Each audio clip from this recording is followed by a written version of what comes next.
Hi guys, I'm Nathan with Rodak Insurance. Today I want to talk a little bit about a topic that's been on a lot of minds of Americans and has been on my mind. I've been following it a little bit, and that's the volcano eruptions that have been happening in Hawaii. And they seem like they're going to continue for the next foreseeable future. So I want to talk about the insurance aspects a little bit. Of course, I'm licensed in Ohio, so I can only talk about what's covered in Ohio, laws pertaining to that. So let's get into it. Generally, on most homeowners insurance policies in Ohio, volcanic eruption is going to be covered. It's a covered peril. That doesn't mean that it's covered in Hawaii. It might be something that's excluded because it would be considered a large risk in Hawaii. But here in Ohio, most of your homeowners policies are going to cover volcanic eruption.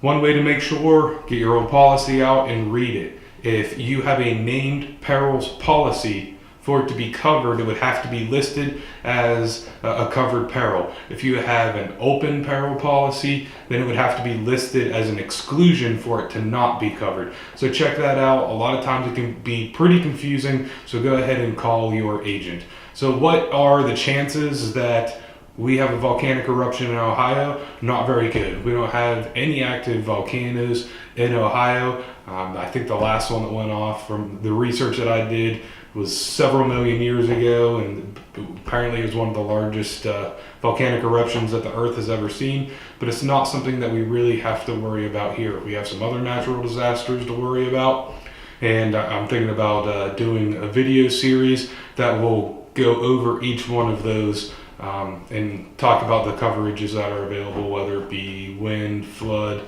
tornadoes, those sort of things.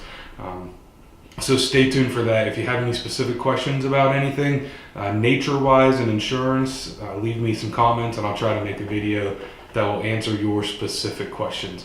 The last thing that I wanted to cover with this whole Hawaii and volcano situation, I read an article where the governor of Hawaii was urging the citizens to tell the insurance companies that their house burnt down from a fire.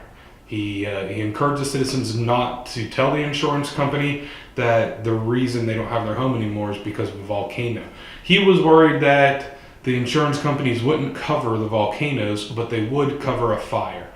Generally speaking, it's never a good idea to mislead or lie to your insurance company like that. If you get your insurance canceled because of a misrepresentation, it's going to be very difficult for you to get insurance again. So when you're submitting the claim, the best advice that I can give you is to be honest with the insurance company, answer all the questions that you can. Generally, in this day and age, you have so many options with shopping for insurance that most of the companies are going to treat you as fairly as they possibly can, and they're not going to look for reasons to deny your claim. So be as honest with them as you can. You don't want to misrepresent any facts. If you have any questions about your policy, if you're one of our customers, give us a call. If you're not, please give your agent a call, and I'm sure we can get those questions answered for you. Thanks for watching.